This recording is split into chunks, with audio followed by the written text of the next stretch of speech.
Clasificación B, bajo supervisión de un adulto.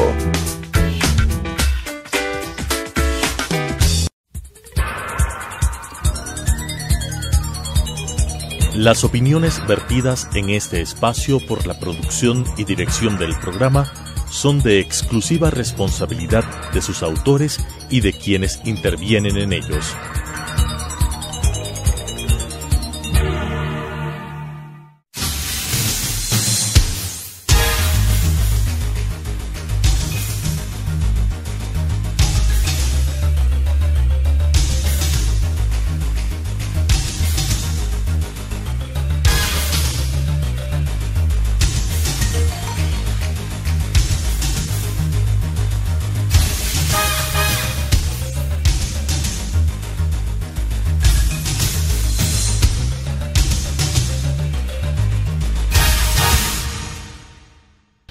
Bienvenidos a Debate Jurídico, el programa del Colegio de Abogados de Pichincha, que en esta semana vamos a abordar un tema de mucho debate y de mucha discusión, justamente por los acontecimientos que se van desarrollando permanentemente en la política y en el tema jurídico en nuestro país.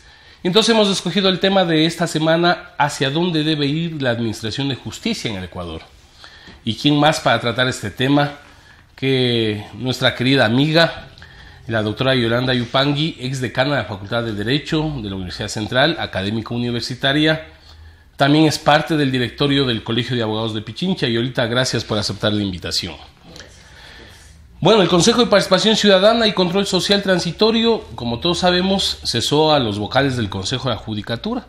Y entre las consideraciones para precisamente proceder a este cese era que el consejo anterior, que ya fue cesado, permitieron que existan diferentes conflictos de intereses en el cumplimiento de sus funciones.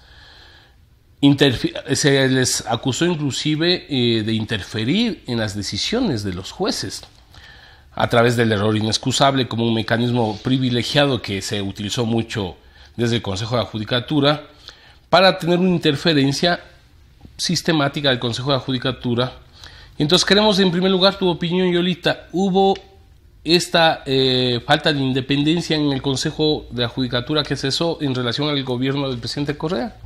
A ver, voy a partir de incluso una experiencia propia. Cuando fui jueza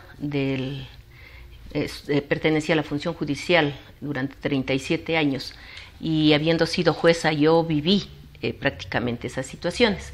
No puedo decir de ninguna manera que a mí personalmente me hayan dicho de frente: esta sentencia queremos en esta forma, pero las insinuaciones eran notorias. Existían. Eran notorias, se sentían, y sobre todo la presión hacia jueces, más en asuntos penales, que obviamente son los que más pesan dentro de la materia judicial. La presión hacia los jueces era tanta que el momento en que ellos no hacían lo que se les pedía, simplemente se buscaba, allí sí, el pretexto del error inexcusable. El error inexcusable se volvió el arma secreta del Consejo de la Judicatura. Todos los abogados y quienes manejamos la Constitución, manejamos el Código Orgánico de la Función Judicial, sabemos que el error inexcusable, si bien es cierto, existe, está tipificado. Claro, está cómo se lo aplica, nada más. El problema es cómo se lo aplicó y, más que todo, por qué utilizó el Consejo de la Judicatura. El Consejo de la Judicatura, la facultad que tiene el Consejo de la Judicatura es simplemente de administración, control y disciplina de la función judicial. El rato que ella entra a vigilar las sentencias, está entrando en el plano jurisdiccional. Entra al plano jurisdiccional. El error inexcusable la utilizó es para cesar a las personas que les estorbaban, textual. Pero yo no me fijé solamente en eso. La forma de evitar a determinadas personas dentro de la función judicial se dio también en las pruebas para el ingreso a la función judicial. Eso te iba a preguntar de tu experiencia, Yolita, cuéntanos. Si no solo que hubo una interferencia en las sentencias, sino desde el ingreso a la función judicial. Sí, desde el ingreso. O sea, ya allí se iba haciendo, hablemos de una depuración ad hoc a lo que a ellos les interesaba. En el asunto de los concursos, puedo yo testificar porque lo viví a fondo, tengo documentación. Denunciaste en su momento, inclusive. Además, denuncié al final, lastimosamente fue al final. No quiero justificar mi silencio, porque cuando fui excluida de la Corte Nacional, a pesar de haber alcanzado un 9º lugar, con méritos suficientes, con más que méritos suficientes, a pesar de eso yo me callé. Me callé porque por amor a la justicia. Parece que es contradictorio, pero así fue. Quise quedarme en la función judicial y por eso callé. Pero ya en la segunda ocasión dije, ya suficiente, hay que hablar, y eso se tiene que decir. Es decir, Yolita, siempre hubo esta interferencia. Sí. No solamente en nombrar, sino también en el tema de interferir en las sentencias judiciales. A ver, el asunto es más hábil. El asunto es que ellos utilizaban la propia ley para hacer lo que ellos querían, manipular la ley. ¿Cómo lo hacían? Antes de llamar a concurso se elaboraba un reglamento ad hoc, de acuerdo con las necesidades que se iban a dar. Elaborado ese reglamento, bueno, salía el primer concurso. Al segundo concurso, en el siguiente que hubo, ese reglamento ya fue reformado. Es decir, se reformaba a conveniencia. Eso, se reformó Avancemos, a conveniencia. Yolita, ayúdanos de tu conocimiento. Entonces, cuando se habla de que la justicia es independiente, muchas veces, o que la justicia está bien, se refiere al tema de la existencia de edificios modernos, más limpios, en todas las ciudades, y le ven eso como un cambio positivo. Eso estamos hablando de un cambio más bien de forma y no de fondo. A ver, yo diría que no deja de ser curioso el hecho de que nos hablan de mejora de la justicia.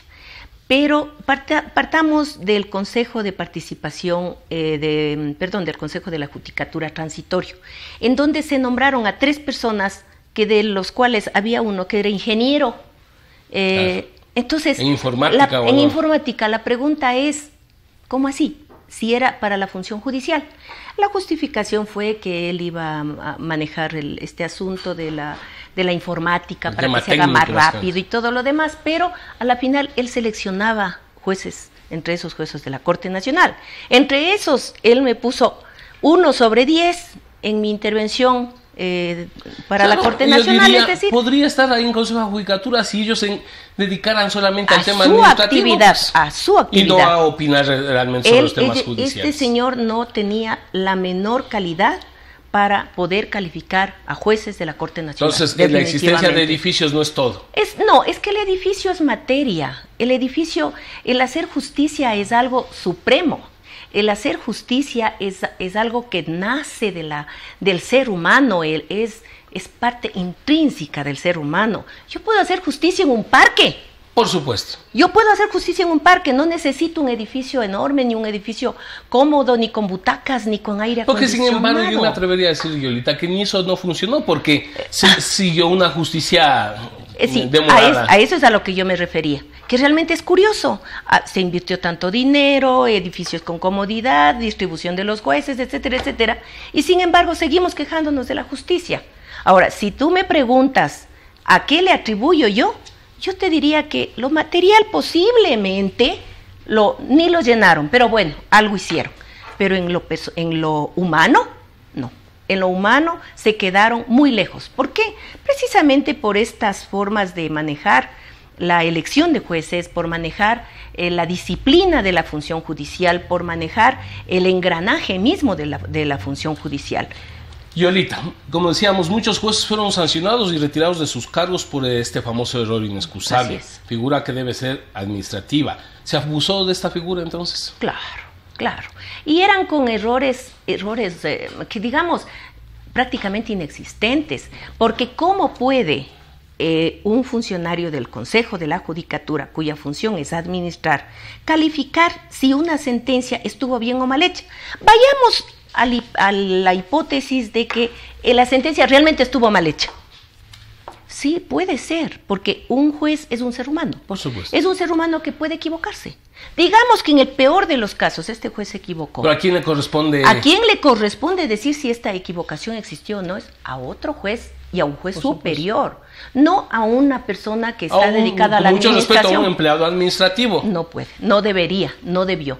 Entonces, ellos simplemente le calificaban a la sentencia como que aplicó indebidamente una norma. Entonces, ahorita vamos sacando algunas conclusiones. Yo creo que corresponde, y como Colegio de Abogados de Pichincha, deberíamos hacer un planteamiento al Consejo de Judicatura Transitorio que se interprete adecuadamente el tema del error inexcusable, porque eso está en la norma. Claro. No podemos quitarlo. El problema es quién lo aplica y cómo lo aplica. Yo pienso que el Consejo de la Judicatura Transitorio en este momento no necesita ni siquiera interpretar. Simplemente disponer que se aplique como se debe. Aplicar adecuadamente. Punto. Nada más. Nada más. Eso está ahí. Si nadie le ha cambiado nada. Eso está ahí. Es decir, lo aplicaron a conveniencia del poder, nada más, claro, de su momento. Y pusieron al servicio, como todas las normas y todas las leyes y todos los reglamentos que ellos manejan. Retomemos el tema. Entonces, ¿hacia dónde debe ir la justicia ahora en el Ecuador? Debemos empezar por las universidades, en pregrado, en posgrado. ¿Qué hacemos? A ver, empecemos por nuestra norma magna, la Constitución. ¿Qué dice la Constitución? La Constitución nos dice el Ecuador es un Estado de derechos y justicia. Es decir, se ligó al derecho con la justicia. Por tanto, la justicia debe estar involucrada, debe estar inmersa en todo lo que tiene que ver con el movimiento del país, con la actividad general del país. Yeah. ¿Cómo? Sometiéndonos a las normas, a las leyes. Pero, de una vez voy a hacer un paréntesis allí. Desgraciadamente, le toque a quien le toque, una muy buena cantidad de jueces actuales se han transformado en copy-paste de la ley al elaborar sus sentencias. Ya no hay ese análisis crítico, ya no hay doctrina, ya no hay jurisprudencia. Uno coge la sentencia y simplemente el artículo tal dice tal cosa, le transcriben, viene el otro artículo, el siguiente, por tanto se niega. ¿En dónde está el análisis? Es decir, solamente analizan la norma. Es que no le analizan. Perdón, dicho, se refieren, transcriben la norma, pero no hay jurisprudencia, no hay análisis jurídico. No, hay muy poco, pues no, y por excepción. Yolita, un problema de formación también de nuestros abogados. El Estado como estructura tiene responsabilidad también como forma a los abogados. Tendría que culparle un poquito a la universidad en ese aspecto, tal vez, pero no es así. Yo, por el contrario, le culpo al Consejo de la Judicatura. Les llevó allá a los jueces. ¿Por qué? Porque, a ver, a mí me entregan tantas sentencias, en este tiempo tantas sentencias. ¿Qué tienen que hacer los jueces? A ver, a este ayudante, por favor, cópiame este artículo, cópiame este otro. Yo lo que tengo que hacer es simplemente emitir el fallo final. ¿Para qué? Para sacar mayor número. ¿Por qué? Porque se evalúa por cantidad, no por calidad. Antes... Claro, por el número de sentencias que sacaban. Sí, claro, que sacan. Entonces, ¿la justicia puede considerarse como un servicio público? A ver, si le vamos a tomar en cuenta como servicio público real, debería ser un servicio público puedo al servicio del pueblo. Del Estado Supremo, como del representante Estado, del pueblo. Pero con todos los derechos, respetando todos los derechos, respetando todas las calidades, y que haciendo que los jueces trabajen, pero no trabajen de copiadores de una parte a otra y trabajen pero simplemente técnicos. Pero empieza entonces por respetar sus decisiones también y dejarles que... Claro, es que si el juez es nombrado debe ser respetado. Por eso te decían antes, ¿qué más se puede hacer si algún juez se equivoca? Pues qué pena, se equivocó. Para eso existe la instancia siguiente. Para eso existe una instancia superior. No es el Consejo de la Judicatura el que tiene que decir usted se equivocó, váyase. Existe siempre una instancia superior. Yolita, vamos a seguir con el tema del día de hoy, luego del corte comercial.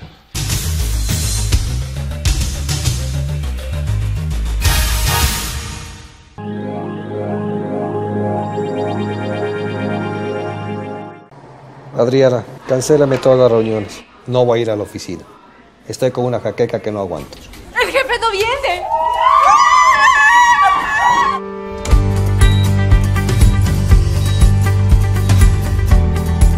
¿Estás seguro? Salió bien. Muy bien. Bueno. Cuanto antes vayas a Ecuasanitas, más rápido te curas. La empresa de medicina prepagada que cuida de ti. Ecuasanitas. Es bueno estar sano.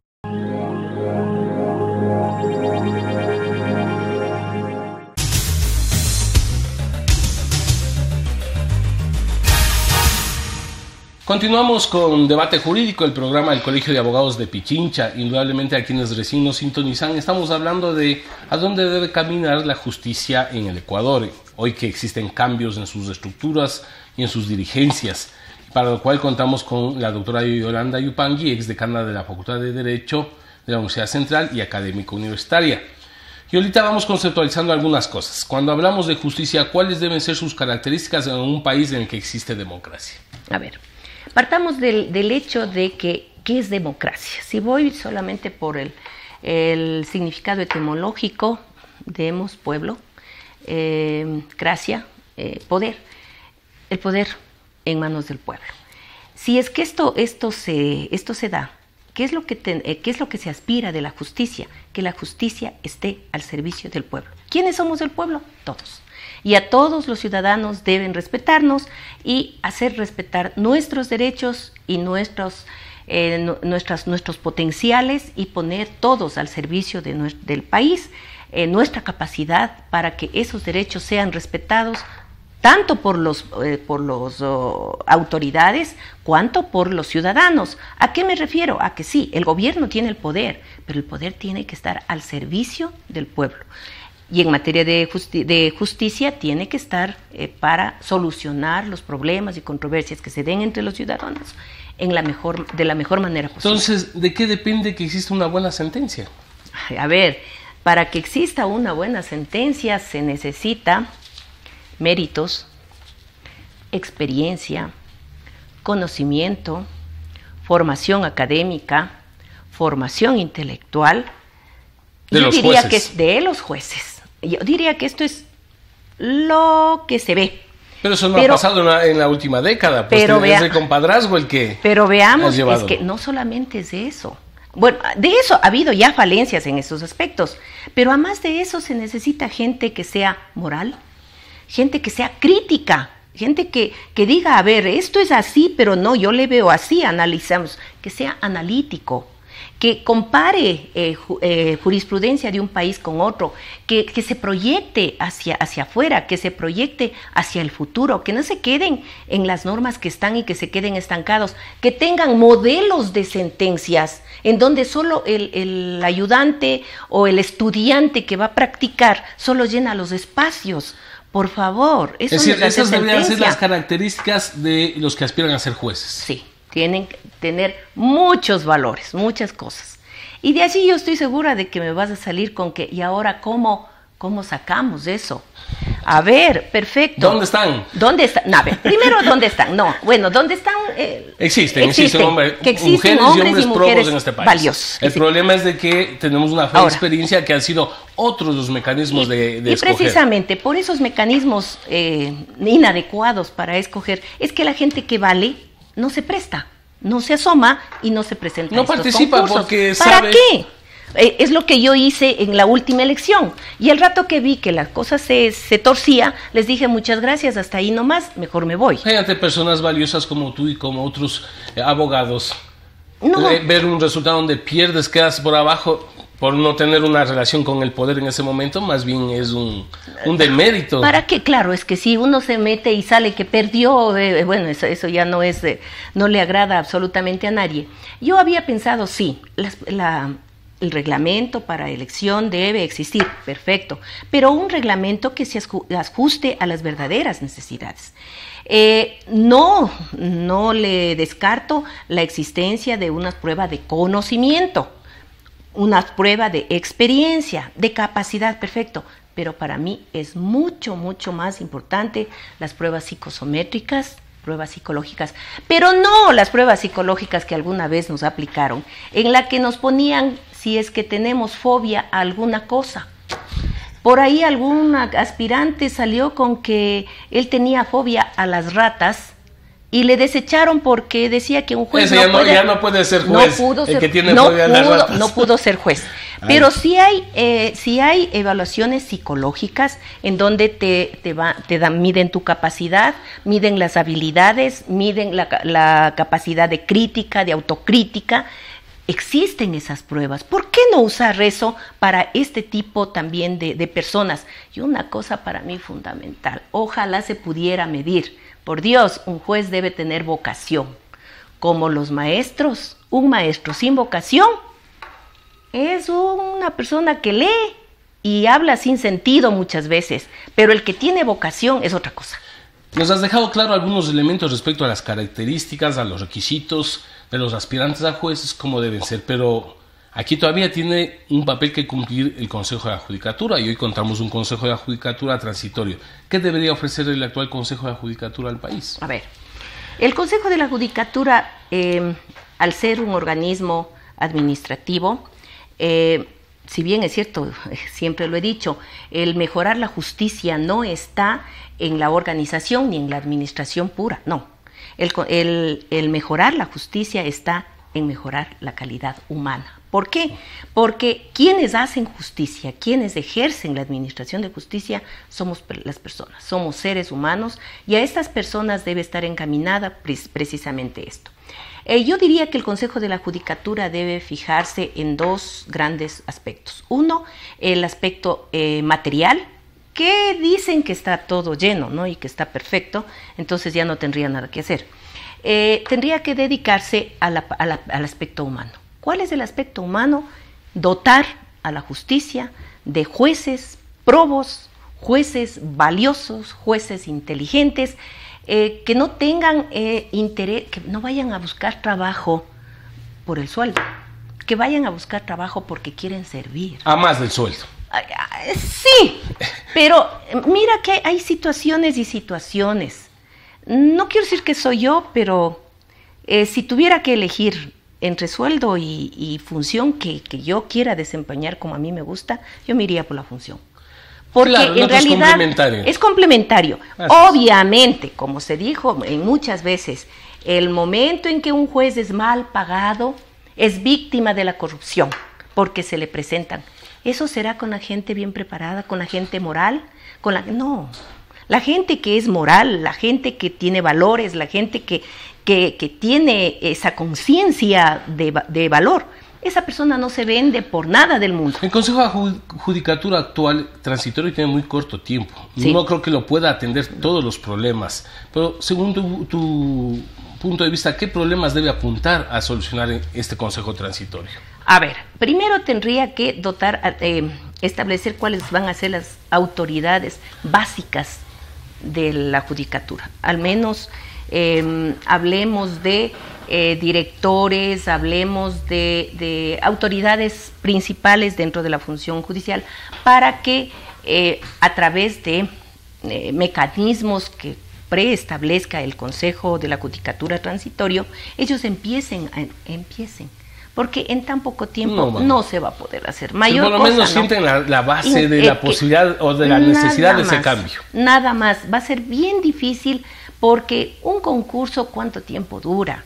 No se puede aplicar pruebas psicológicas de un día para otro y evaluarlas tan rápido. Pero así sea corto tiempo, en mi criterio muy personal, debe por lo menos cambiarse las cabezas, porque las estructuras, disculpen, yo sí lo digo, correístas establecidas en Consejo de Judicatura siguen intactas y pueden convertirse en un boicot para el trabajo del Consejo Transitorio. Yo, ¿sabes qué les pediría? Que por Dios no se politicen.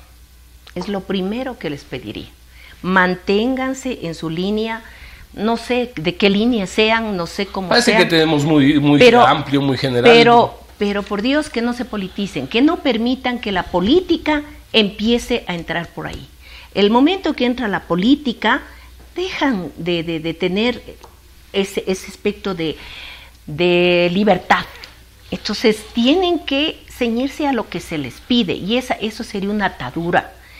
Ellos deben seguir trabajando libremente. Diríamos y hacer lo que tienen que hacer. Una cuestión partidista, porque la cuestión política la tenemos todos los seres humanos. Posiblemente utilicé mal el término. No, ¿Qué exigencias deben imponer el actual Consejo de Judicatura a los jueces en funciones? A ver, ¿qué hace el Consejo ahora con los que están? Porque no podemos cambiar todas las estructuras. No. Porque muchos jueces han entrado por méritos y hay de todo en la viña del Señor, como dicen. Claro. A ver, lo primero que debería exigírseles es responsabilidad. Responsabilizarse por sus actos. Pero yo iría un poquito más allá. No es solo responsabilizarse por sus actos dentro de la judicatura. No, yo voy a la judicatura y yo soy un modelo, solo me dedico a trabajar, me he visto bien, solo como lo que necesito. Pero salgo de allí y me dedico a la borrachera, a la parranda y todo lo demás. No. Para mí, personalmente, puede ser que esté errada, el juez es un modelo de persona. ¿Por qué? Probo en todos sus sentidos, a nivel dentro de la judicatura, fuera de la judicatura, dentro de su propio hogar, dentro de su familia. No podemos, digan ustedes que bueno, fue un accidente el que yo maté a una persona y después aparezca de juez, por favor. Entonces, estas personas... O jueces haciendo escándalos públicos que no quiero recordar en algunas muy, muy famosos. Terminamos. Claro. ¿Son necesarias las sanciones entonces a los jueces? Sí, definitivamente sí, pero... ¿Quién lo ejecuta? Primero, sanciones que estén tipificadas, que estén realmente valoradas como se debe, es decir, estableciendo proporcionalidad de acuerdo con la infracción que hayan cometido y sobre todo que se sometan al debido proceso. La Constitución es muy clara en establecer que el respeto al debido proceso es ineludible. Y que respondan a la objetividad y no a los intereses del gobierno o del poder de turno. Yo quiero agradecerle nuevamente a la doctora Yolanda Yupanqui por sus consejos, su conocimiento y su experiencia que ponemos a consideración de los televidentes. Gracias, Yolita. Gracias a ustedes, muy amables en haberme invitado y espero haber puesto mi granito de arena. Por supuesto, Yolita. Muy gentil, gracias. Las opiniones vertidas en este espacio por la producción y dirección del programa son de exclusiva responsabilidad de sus autores y de quienes intervienen en ellos.